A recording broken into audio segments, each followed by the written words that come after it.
Welcome to path of evolution. આપણે ભગવદ્ ગીતા અધ્યાય 2 સાંખ્યયોગ ઉપર મનન ચિંતન કરી રહ્યા છીએ. છેલ્લે આપણે જોયેલું કે ભગવાન જે 50મા શ્લોકથી વાત કરે છે તત્વ જિજ્ઞાસા, અને તત્વ જિજ્ઞાસા માટેનો પાયો એ આપણો ઇનર એટીટ્યુડ છે. જેણે ઇનર એટીટ્યુડ નથી ઓળખ્યો અને સાચા અર્થમાં એનો ઉપયોગ નથી કર્યો, જેણે પોતાનો ઇનર એટીટ્યુડ રસ રુચિના અંગ નથી ઓળખ્યા અને સાચી રીતે એનો ઉપયોગ નથી કર્યો, એ વ્યક્તિની તત્વ જિજ્ઞાસા જાગે નહીં. અને જેની તત્વ જિજ્ઞાસા ના જાગે એની બુદ્ધિમાંથી કદાપી દ્વંદ જાય નહીં. એની બુદ્ધિમાંથી કદાપી દ્વંદ જાય નહીં. અને જ્યારે બુદ્ધિમાંથી દ્વંદ કહેતા રસ બુદ્ધિ ગઈ નથી, દ્વંદ નથી ગયાનો અર્થ શું? રસ બુદ્ધિ નથી ગઈ. 59મા શ્લોકમાં એની વાત કરી. જેની રસ બુદ્ધિ નથી નાશ પામી, તો એની ઇન્દ્રિયો જ્યારે વિષય સાથે એનો યોગ થાય, એટલે ઇન્દ્રિય, વિષય અને મન બધા એક થઈને બુદ્ધિને ખેંચી જાય. બુદ્ધિને શું કરે? ભ્રષ્ટ કરે.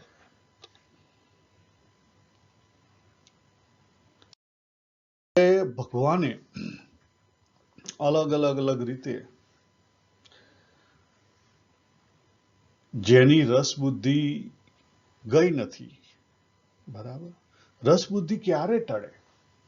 તો ઇનર એટીટ્યુડ ઓળખાય, એ બુદ્ધિ અંદરનો રસ શું કરવા માંગે છે એ સમજાય અને એની રીતે ઉપયોગમાં લેવાય. સાચી રીતે જેમ છે તેમ શક્તિ જેમ છે તેમ ઓળખી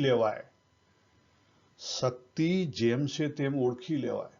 જો આપણું જે આ શરીરનું બંધારણ થયું છે, આપણા શરીરનું બંધારણ આપણની આગળની વાસનાઓને લઈને થયેલું છે. આ જન્મે આપણી જે આગળની વાસના છે એના સાચા અર્થમાં ઓળખવાની છે. એટલે સાચા અર્થમાં ઓળખવા માટે 2 બાબતો અગત્યની છે. કઈ? પહેલી તો જે કોઈ અધૂરી વાસના છે અને જે કોઈ નેગેટિવ વાસના છે, એને જો આપણે જેમ છે તેમ ઓળખી લઈએ, એટલે કાંટો 6 થી 12 સુધી જેમ છે તેમ ઓળખાઈ જાય, કહેતા જાણપણા રૂપ એ 6 થી 12 નો કાંટો થઈ જાય, તો એ વાસના ત્યાં આપણી વિરામ પામી જાય. શું થઈ જાય? વિરામ પામી જાય. પછી એ ફરી વાસના ઊભી ના થાય. તમારામાં ક્રોધ હોય, સ્વાદ હોય, કામી હો, ગમે તે હોય, પણ એને જો પૂરેપૂરું 100% પરિસ્થિતિ આવી હોય અને એ પરિસ્થિતિની અંદર તમે જેમ છે તેમ જાણપણા રૂપ જો જોઈ લો, તો એ વાસના ત્યાં વિરામ પામી જાય, પછી તમારા કંટ્રોલમાં આવી જાય. અને જ્યાં સુધી એ વિરામ નથી પામી ત્યાં સુધી શું થાય? એ તો રે પણ એને લઈને બીજી નવી ઊભી થાય. એટલે આપણે શું કર્યું? ગેરંટી કરી દીધી બીજો એક નવો જન્મ લેવા માટેની તૈયારી કરી દીધી. હવે ભગવાન 62 અને 63મા શ્લોકમાં એ જેની રસબુદ્ધિ નાશ નથી પામી એનું પતન કેવી રીતે થાય છે એ વિષય આપ્યો. અને એનાથી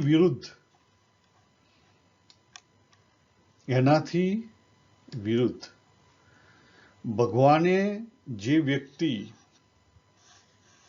જેની બુદ્ધિ દ્વંદ રહિત થયેલી છે,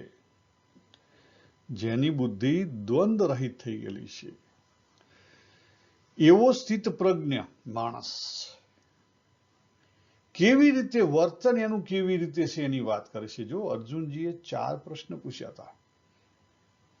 અર્જુનજીએ 4 પ્રશ્ન પૂછ્યા હતા 54મા શ્લોકમાં કે એવો જે વ્યક્તિ છે એના લક્ષણ શું છે, કેવી રીતે બોલે છે, કેવી રીતે બેસે છે, કેવી રીતે ચાલે છે, કહેતા વ્યવહાર કરે છે. એટલે આ 64 અને 65 ની અંદર એના વર્તન વિશે વાતો કરી છે. તો વર્તનમાં શું આવે? વર્તનમાં તો આપણે જેમ જીવન જીવીએ છીએ એમ જ એ જીવન જીવતો. એનો અર્થ શું થયો? હું જેમ જીવન જીવું છું એમ એ પણ જ્ઞાની માણસ જીવન જીવે. કહેતા એ પણ એનું પણ ઘર હોઈ શકે, એ પણ ગૃહસ્થ હોઈ શકે, એના પણ બૈરા અને છોકરા બધા હોઈ શકે, એને પણ રોજે રોજ ખાવા જોઈએ, એને પણ રહેવા માટે ઝૂંપડું જોઈએ, ઘર જોઈએ, ઝૂંપડું જોઈએ, જે છે. એટલે કે આપણા ઇન્દ્રિયોના જે વિષયો છે એ બધા જ વિષયોની એને પણ જીવન જીવવા માટે જરૂર છે. જીવન જીવવા માટે એક હદ સુધી વિષયોની જરૂર છે જ. તમે ખાવા બેસો તમને સ્વાદ ના આવે અને એના માટે તો ઇન્દ્રિય આપેલી છે. ઇન્દ્રિયનું જ્ઞાન એના માટે જ છે. 5 ઇન્દ્રિયો એના વિષયમાં જાય અને વિષયનું જ્ઞાન થાય એ ખોટી બાબત નથી, સારી બાબત છે.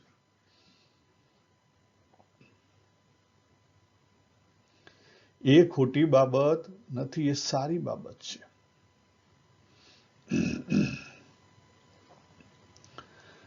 ભગવાન અહીંયા 2 વસ્તુ સમજાવે છે. શું સમજાવે છે? પહેલી વસ્તુ, જો શબ્દ પકડો. ભગવાને 64મા શ્લોકમાં, પહેલા આપણે એનું ભાષાંતર જોઈ લઈએ 64 ને 65નું, પછી એને સમજીએ. તો ભગવાને સામાન્ય ભાષાંતર એનું શું થાય? બંને શ્લોકનું ભેગું થાય. જે સ્વાધીન વિધેયાત્મક એટલે સ્વાધીન અંતઃકરણનો સાધક છે, એની ઇન્દ્રિયો રાગ અને દ્વેષ રહિત છે. એની ઇન્દ્રિયો રાગ અને દ્વેષમાં ખેંચાતી નથી. કહેતા એનું મન, રાગ અને દ્વેષ કોને લાગુ પડે? મન. અંતઃકરણ જેનું સ્વાધીન છે એનું મન કેવું છે? રાગ દ્વેષ વિનાનું છે. એટલે એની જે ઇન્દ્રિયો છે વિષયનું સેવન કરે છે, છતાં પણ એનું અંતઃકરણ કેવું રહેશે? પ્રસાદમ.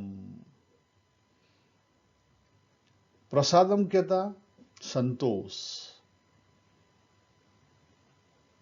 નિર્મળતા, બરાબર, શાંતિ. તમે જે શબ્દ વાપરી શકો. ભગવાનનો પ્રસાદ આપણને મળે એ કેટલો હોય? થોડોક હોય, પણ આપણને કેવું હોય? પવિત્ર ભાવ હોય. પહેલી વસ્તુ શું હોય? પવિત્ર ભાવ હોય. બીજું, એની અંદર ડાઉટ ના હોય. ભગવાનનો પ્રસાદ છે એટલે ભગવાનનો પ્રસાદ, એની અંદર આપણે કોઈ પણ જાતનો ડાઉટ કર્યા વગર લઈ લઈએ. એટલે પવિત્ર ભાવ એ મન સાથે જોડાયેલો છે અને ડાઉટ બુદ્ધિ સાથે જોડાયેલા છે. એના બુદ્ધિ અને મન 2 સ્થિર થઈ ગયા. બુદ્ધિ અને મન 2 શાંત છે. એટલે એનું ચિત્ત, ઇન્દ્રિયો છે એ પણ શાંત છે. એ શું કહેવાય? ઇન્દ્રિયો લેવાતી નથી અને એ પણ શાંત છે. એટલે શું થઈ જાય? સાધકના કોઈ દુઃખ હોવા છતાં દુઃખથી પર છે. દુઃખ, શરીરનું દુઃખ હશે, અનુકૂળતા પ્રતિકૂળતાનું દુઃખ હશે તો હશે, પણ એને લઈ એના જીવની અંદર દુઃખનો ભાવ નહીં હોય. એટલે શું કહે છે? કે સર્વ દુઃખોનો નાશ થઈ જાય અને પ્રસન્ન ચિત્ત, જેનું ચિત્ત, જો હવે ચિત્ત ઉપર આવ્યા, ચિત્ત એટલે સબકોન્શિયસ માઇન્ડ, જેનું ચિત્ત સબકોન્શિયસ માઇન્ડ પ્રસન્ન છે, શાંત છે, પ્રસન્ન છે, એની બુદ્ધિ નિસંદેહ ભગવાનમાં સ્થિર થઈ જાય. ભગવાન વળી અને 4 વસ્તુની વાત કરે છે. આપણે જે પહેલેથી 4 વસ્તુ જોઈએ છીએ એ જ વસ્તુની વાત કરે છે. કઈ? પહેલું આપણી બુદ્ધિ, બીજું મન, ત્રીજું દેહ અને ઇન્દ્રિય, એની સાથે કોણ જોડાયેલું છે? ચિત્ત, અને ચોથું આપણો જીવ. આ 4 વસ્તુ ને એક રસ કરવાની ભગવાન વાત કરે છે. આપણને સમજાતી નથી, પણ રિયાલિટીમાં ભગવાનનું કહેવાનો અર્થ એ છે કે જો એક રસ ચૈતન્ય થઈ જાય, તું ગમે તે રીતે, પહેલું તું ગમે તે લે, પહેલી વસ્તુ તું ગમે તે ચાલુ કર, પણ એક રસ ચૈતન્ય થાય તો તારો ઉકેલ આવે.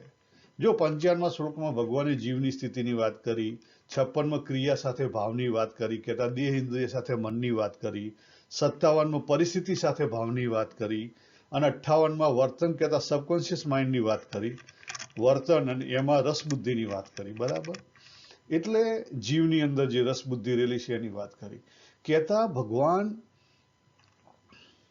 આજે પરિસ્થિતિ, વર્તન, ક્રિયા એ બધી આપણી આજુબાજુ છે. એ બધું શું છે? આપણી આજુબાજુ છે. પણ આપણી અંદર શું છે? આપણી અંદર 4 વસ્તુ મુખ્ય છે. ઇન્દ્રિય અને દેહ એ કોની સાથે જોડાયેલા છે? આપણા ચિત્ત સાથે જોડાયેલા છે. એનો ઓર્ડર એને જાય છે. બરાબર? એટલે કહેતા સબકોન્શિયસ.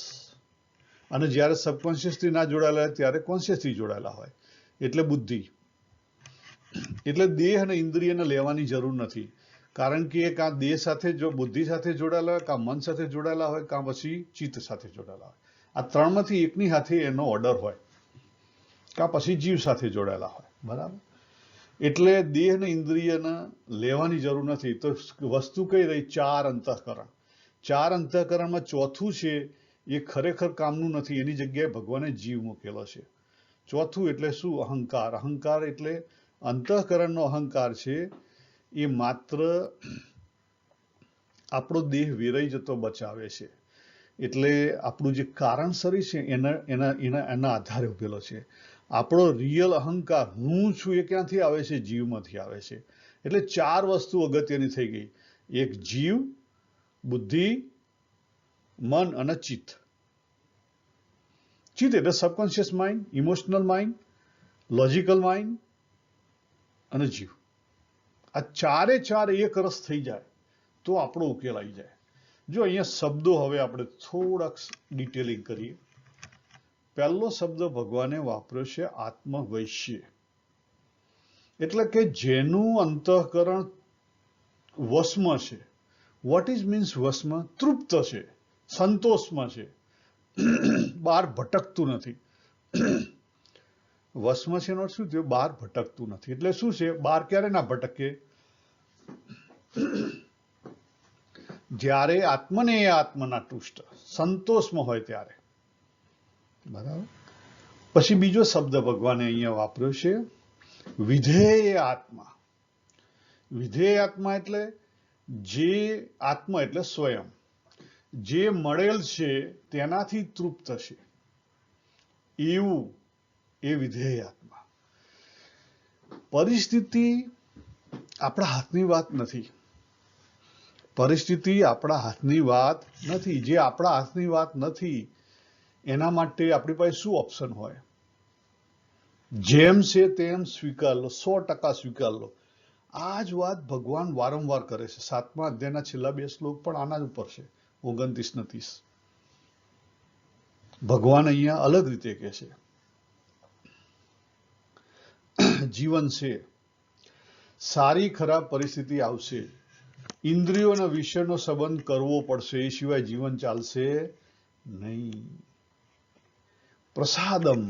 જો જીવનની પરિસ્થિતિને પરમાત્માનો પ્રસાદ માની જીવન જીવશો તો સંતોષ, કહેતા પ્રસાદ ગ્રહણ કરવાનો સંતોષ રહેશે. અને સંતોષ આવશે તો દુઃખ હાનિનો જે ભાવ છે એ નહીં આવે. કારણ કે દુઃખ અને હાનિ છે શેને લઈને છે? ભાવને લઈને છે. તો એ ભાવ નહીં આવે. અને ભાવ નહીં આવે તો અંતઃકરણ શાંત રહેશે. તો અંતઃકરણ શાંત રહેશે. અને અંતઃકરણ શાંત રહેશે તો વિક્ષેપો એટલે કે દુઃખો હોવા છતાં શાંતિ રહેશે. તો દુઃખો હોવા છતાં શું થશે? શાંતિ રહેશે. જો અહીંયા ભગવાને 65મા શ્લોકમાં પ્રસાદની વાત કરી છે. પ્રસાદ એટલે પરિસ્થિતિ જે કંઈ આવે એ પરિસ્થિતિને જેમ છે તેમ સ્વીકાર લેવાની છે. એનું નામ પ્રસાદ. જેમ ભગવાનનો પ્રસાદ લઈએ એ રીતે એ પ્રસાદ લેવાનો. તો આપણો ઉકેલ આવે. હવે અહીંયા બે વાત કરીએ. પહેલી વાત છે કે જીવનની પરિસ્થિતિને પરમાત્માનો પ્રસાદ માની જીવન જીવવાનું છે. આ જે વાત છે ને એને ભગવાને 7મા અધ્યાયના 29 ને 30 છેલ્લા 2 શ્લોકમાં વાત કરી છે. એમાં પણ એ જ વસ્તુ મૂકેલી છે અલગ રીતે. અને છેલ્લે જે વાત કરી એના દુઃખોનો નાશ થઈ જાય. જો અહીંયા શબ્દ વાપર્યો છે, અશ્ય સર્વ દુઃખાનામ હાનિ. એનો અર્થ શું થયો? કે વિક્ષેપો તો આવશે, દુઃખો આવશે, છતાં સંતોષ રહેશે, શાંતિ રહેશે. કોના જેવા? નરસિંહ મહેતા, મીરાબાઈ જેવા. અંતરે શાંતિ રહે. આપણા જીવનમાં જે દુઃખો આવ્યા એ એમના જીવનમાં પણ આવ્યા છે, છતાં એમના અંતઃકરણે શાંતિ રહી છે. આ કહેવાનો ભગવાનનો હેતુ છે. અહીંયા એક આપણે ક્લેરિટી કરી લઈએ. ભગવાન જે વાત કરે છે એના કરતા આપણા સંસારની માન્યતાઓ આખી અલગ છે. તમે જો નજીકથી જોશો તો તમને ખબર પડશે. આપણે સંસારમાં શું માનીએ છીએ કે જીવનમાં વિક્ષેપો ના આવે તો શાંતિ રહે. અને આપણે એવું માનીએ છીએ કે વિક્ષેપો બધા બહારથી આવે છે. બરાબર? એટલે કે દાખલા તરીકે આપણી પાસે પૂરતા પૈસા હોય તો આપણને શાંતિ રહે. આપણે નોકરી કરવાના જઈએ, ઘેર બેઠા પૈસા મળે તો આપણને શાંતિ રહે. આપણે સારું મજાનું ઘર હોય તો આપણને શાંતિ રહે. બરાબર? પછી ઘણા બધા અલગ આપણે જોઈશું. જો આપણે આજે ઘણા લાંબા સમયથી આ વસ્તુ આપણે જોઈએ છીએ. આજે પહેરે દેખાય ને પિક્ચર, એ આપણે ઘણા લાંબા સમયથી જોઈએ છીએ. આપણને એવું લાગે છે કે આપણા જીવનમાં જે વિક્ષેપ આવે છે એ જો ના આવે ને તો આપણને શાંતિ રહે. એટલે આપણને જે જોઈતી વસ્તુઓ જો મળી જાય, બરાબર. કેટલાક લોકોએ માની લીધું હોય કે સ્ત્રી અને ધન, કમાવવું, આ બધા સંસારના બધા પ્રશ્નો, ભાગો ભાગો, તો એ શું થઈ જાય? સાધુ થઈ જાય, ભાગે. બીજા ક્યાંથી ભાગે? અત્યારે જો મોટા ભાગે જે યુવા વર્ગ છે એ પોતાનો સ્ટેન્ડ પોઈન્ટ લેવાથી ભાગે છે. ભાગે ભાગે. બધા એવું ઈચ્છે છે કે ગવર્મેન્ટ આપણું બધું ઉઠાઈ લે તો આપણને શાંતિ રહે. પણ ત્યાં પણ શાંતિ છે ના. જીવનમાં વિક્ષેપો બહારથી આવવાના.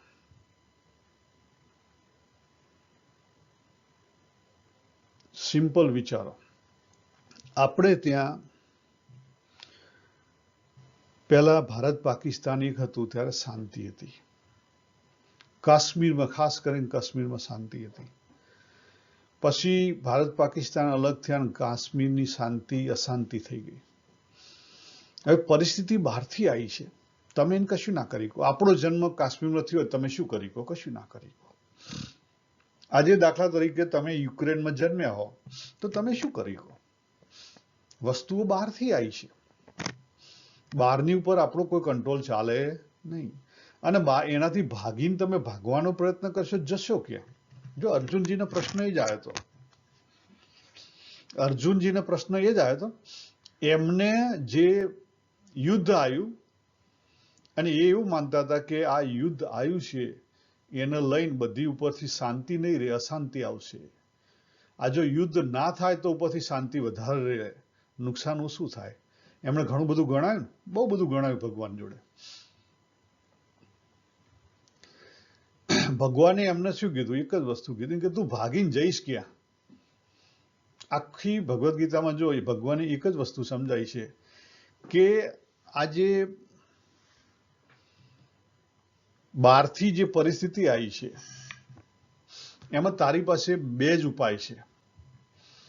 પહેલો ઉપાય છે કે જ્યાં સુધી તું પરિસ્થિતિ તારી મરજી ઉપર તું રોકી શકે એવો હોય તો તું રોક. તારું જે કર્તવ્ય કર્મ છે કરી નાખ. પણ જ્યારે પરિસ્થિતિ એટલી મોટી થઈ ગઈ છે જે આપણા એકલાથી રોકાય એવી જ નથી, આપણું કંઈ ચાલે એમ જ નથી. કારણ કે એ કોઝ એવડું મોટું થઈ ગયું કે નિયતિએ બધી હાથમાં વસ્તુ લઈ લીધી. આજે દાખલા તરીકે યુક્રેનનો એક માણસ વિચારે, એક ગામનો માણસ, કે આનાથી હું ભાગી જાઉં તો ભાગી જવું એ તો સોલ્યુશન નથી. ભાગીને જશે ક્યાં? તો હું આ યુદ્ધ રોકી દઉં તો એના એકલાનું કામ નથી, તો એ કરશે શું? તો અર્જુનજી જેવું. તો પછી એનો જે રોલ છે એ રોલ એને ભજવવાનો છે. પણ કેવી રીતે ભજવવાનો છે? નિમિત્ત માત્ર. જો બે વસ્તુ અલગ છે અને અગત્યની છે. અલગ છે અને અગત્યની છે. જ્યારે પરિસ્થિતિએ બધું કંટ્રોલ કરી લીધું હોય ત્યારે આપણું કર્તવ્ય કર્મ ત્યાં ટકે નહીં. ત્યાં આપણે માત્ર નિમિત્ત માત્ર બનવું પડે. અને જ્યાં સુધી આપણું ચાલે એવું હોય ત્યાં આપણે આપણું કર્તવ્ય કર્મ કરવું પડે. આ બે વસ્તુ અગત્યની છે. એટલે કહેવાનો અર્થ શું છે? સંસારમાં આપણે એવું માનીએ છીએ કે જીવનમાં વિક્ષેપો ના આવે તો શાંતિ રહે, એટલે આપણે વિક્ષેપો દૂર કરવાનો પ્રયત્ન કરીએ છીએ. જે વિક્ષેપો બહારથી છે, જે આપણા કંટ્રોલમાં નથી. ભગવાન અહીંયા શું કહે છે? ભગવાન કહે છે કે જીવનમાં જે કંઈ આવવા જવા વાળું છે એને તું પ્રસાદ માની સ્વીકાર લે, અને તારો જે કંઈ રોલ હોય ભજવી લે, પુરુષ પ્રયત્ન કર. પણ તું સ્વીકારી લઈશ તો શું થશે? અંતઃકરણમાં શાંતિ રહેશે. તો વિક્ષેપ હોવા છતાં, બહાર વિક્ષેપ હોવા છતાં અંદર શાંતિ રહેશે.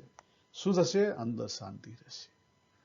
જો બીજી રીતે જોઈએ, આપણે કોઝ અને ઇફેક્ટની રીતે જોઈએ, રિયલ ટર્મમાં. આપણે એવું માનીએ છીએ કે વિક્ષેપો એ કારણરૂપ છે મારી અશાંતિ માટે. વિક્ષેપોમાં શું છે કે મારી પાસે પૂરતા પૈસા નથી, મારી પાસે પૂરતા મકાન નથી, મારી પાસે પૂરતું મોટું મકાન નથી, મારી પાસે સારી નોકરી નથી, મારી પાસે સારી સત્તા નથી. તો ભાઈ આપણે શું કરીએ? એના માટે રાત દાડો દોડીએ, રાત દિવસ દોડીએ છીએ બધા. પૈસા માટે, ધન, સત્તા, એસેટ, એના માટે દોડ કરીએ. 40 કલાક, 50 કલાક, 60 કલાક, 70 કલાક, જેટલું થાય એટલું કરીએ, દોડ કરીએ. અને એમાંથી વધારે પેલું થાય તો કોકના ખિસ્સા પણ કાપી લઈએ. બરાબર? એટલે આપણે સમજીએ છીએ કે વિક્ષેપ દૂર કરો. આ જે કારણ છે એ કારણ દૂર કરો, પણ એ ખરેખર કારણ નથી. ભગવાન એનાથી વિરુદ્ધ કહે છે. ભગવાન શું કહે છે કે એ કારણ નથી, તું ખોટો હલવાણો છે. ભગવાન કહે છે કે તું તારું અંતઃકરણ શુદ્ધ કરી લે તો વિક્ષેપ નડશે નહીં. હશે તો ખરા, પણ નડશે નહીં. અને એ પણ વચલો માર્ગ છે, એથી ડીપર માર્ગ. પરિસ્થિતિ પ્રસાદ રૂપ માની લે, પરિસ્થિતિ પ્રસાદ રૂપ માની લે તો શાંતિ રહેશે. નરસિંહ મહેતાના પત્ની ધામમાં ગયા, માની લીધું, એક્સેપ્ટ કરી લીધું, શાંતિ રહી. નહીં તો મુશ્કેલી થાય.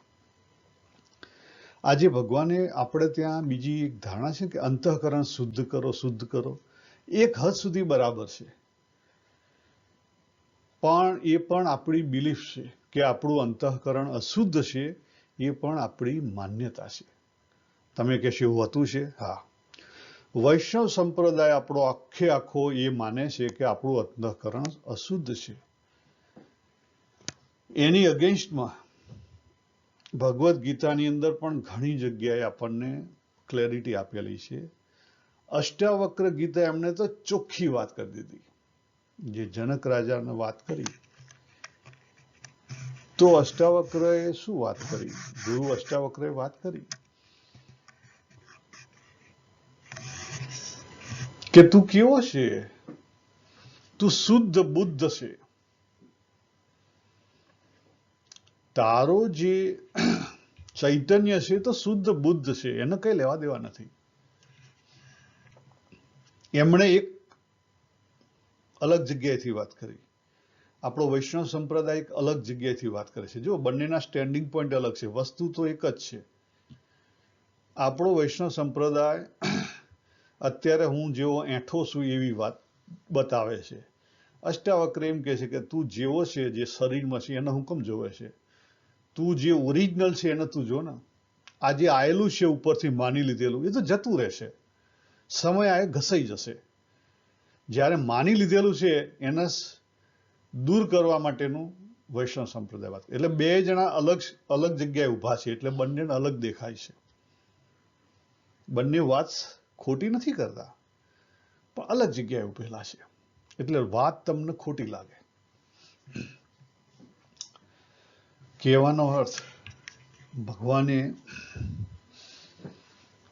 અહીંયા મનની જે વાત કરી, મન, બુદ્ધિ, ચિત્ત અને જીવ, આ ચારની વાત કરી.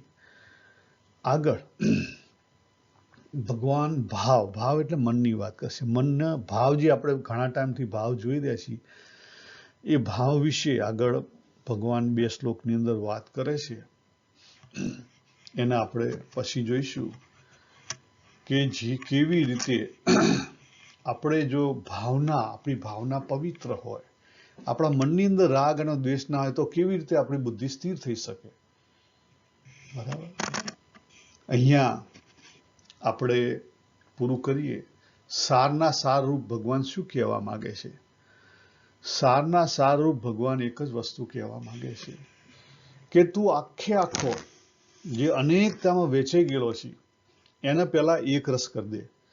તારું લોજિકલ કહેતા બુદ્ધિ છે, તારું ઇમોશનલ કહેતા મન છે, તારું હેબિચ્યુઅલ કહેતા સબકોન્શિયસ છે, અપર સબકોન્શિયસ, અને તારો જીવ, આ ચારને તું એક રસ કરી નાખ. ચારેયની અંદર સરખો ભાવ હોવો જોઈએ, રાગ અને દ્વેષથી પર હોવો જોઈએ, અને ચારેયની અંદર કોઈ પણ જાતના દ્વંદ્વ ના હોય. તો પછી તું ગમે તે રીતે જોઈશ, તારી બુદ્ધિ પણ શાંત રહેશે, તારી ઇન્દ્રિયો પણ વિષયોમાં જવા છતાં એ વિષયો એને ખેંચી નહીં જાય. જરૂર છે એટલા વિષયનો એ ઉપયોગ કરશે, પણ એ ખેંચાઈ નહીં જાય. તારું મન છે એ પણ ખેંચાઈ નહીં જાય, રાગ અને દ્વેષમાં ખેંચી નહીં જાય, અને ચિત્ત પ્રસન્ન રહેશે, શાંત રહેશે. આજે વાત કરી ને, બુદ્ધિમાં શું રહેશે? દ્વંદ્વ રહિત રહેશે, કહેતા સ્થિર રહેશે. મનનો ભાવ કેવો હશે? પવિત્ર, રાગ અને દ્વેષથી પર રહેશે. ચિત્ત શાંત રહેશે, કારણ કે ચિત્તની અંદર શું છે? વેવ્સ ઉઠે છે. આપણા ચિત્ત એ આપણું વેવ્સ રૂપ છે, એમાં વેવ્સ ઉઠે, એ શાંત રહેશે, અને જીવની અંદર સુખ રહેશે. આ વાત ભગવાન આ પછીના શ્લોકમાં કરશે. તો આપણે અહીંયા પૂરું કરીએ. સર્વેને જય શ્રી કૃષ્ણ. હરિ ઓમ તત્સત. હરિ